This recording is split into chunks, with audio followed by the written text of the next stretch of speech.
आप सभी का एक बार फिर स्वागत है SPN9 के इस खास कार्यक्रम में और मैं हूं आपके साथ फरहान। कोरोना का संकट वाकई में दुखद है। इस बीमारी का इस तरह से फैल जाना बहुत ही शोचनीय है और हम यही दुआ करेंगे और यही आशा करते हैं कि जल्द से जल्द लॉकडाउन हट जाएगा, यह बीमारी जड़ से ख़त्म हो जाएगी, वैक्सीन लोगों तक पहुंच जाए। लेकिन यह काम कुछ महीने या कुछ हफ्तों में बिल्कुल नहीं हो सकता है, इसमें एक लंबा समय लगेगा। लेकिन हम आशा करते हैं कि सब कुछ जल्द से जल्द सही हो जाए। लेकिन कोरोना को धन्यवाद भी कहना पड़ेगा, कोरोना को धन्यवाद कहना पड़ेगा। आप कह रहे होंगे ऐसा क्यों? वो इसलिए कि आप देख रहे होंगे कोरोना के चलते जब लॉकडाउन लगाया गया, जनता कर्फ्यू लगाया गया, तो कुछ तत्व बाहर निकले, लेकिन पुलिस ने डंडे से उन्हें मारा तो वे वापस घरों को चले जाते हैं। लेकिन कुछ असामाजिक तत्व भी थे जो बार बार बाहर निकलते हैं। वह कानूनों को तोड़ना, नियम को तोड़ना अपनी शान समझते हैं, या फिर किसी राजनीतिक दल का उन पर हाथ होता है, या पूंजीपति होते हैं। तमाम तरह के लोग हैं, आप सब इन चीज़ों से वाकिफ हैं। वह लोग फिर बाहर निकलते हैं, लेकिन पुलिस ने किसी को भी नहीं बख्शा। सबके लिए एक ही डंडा था और बराबर से उनकी सुताई होती हुई चली गई। और लोगों ने तो डर की वजह से बाहर निकलना बंद कर दिया। किस डर की वजह से? चाहे वह जुआरी हो, स्मगलर हो, शराबी हो, कोई भी व्यक्ति हो, कितना भी जरूरी काम हो, लेकिन वह घर से बाहर नहीं निकला। लोगों ने अपने प्राण गंवा दिए घर के अंदर, लेकिन वह घर से बाहर नहीं निकले। कारण था पुलिस का डंडा। पुलिस बंदूक गोली नहीं चली, सिर्फ डंडा ही चला था।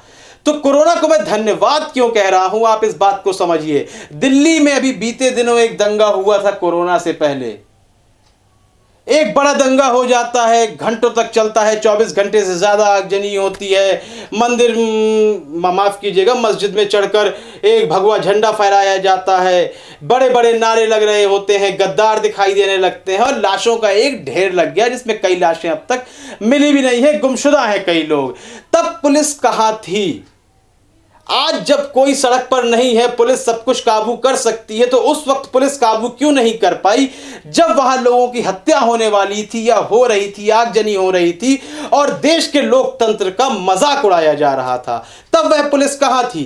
कोरोना के आने से मैं धन्यवाद करता हूं कोरोना की, यह अगर आ गया है तो एक सच्चाई भी सामने आ गई है। वैसे तो उसको आना नहीं चाहिए था, लेकिन जब आया है तो यह सच्चाई सामने आई है कि पुलिस की लाठी मात्र में इतनी ताकत है कि एक व्यक्ति सड़क में नहीं दिख सकता है।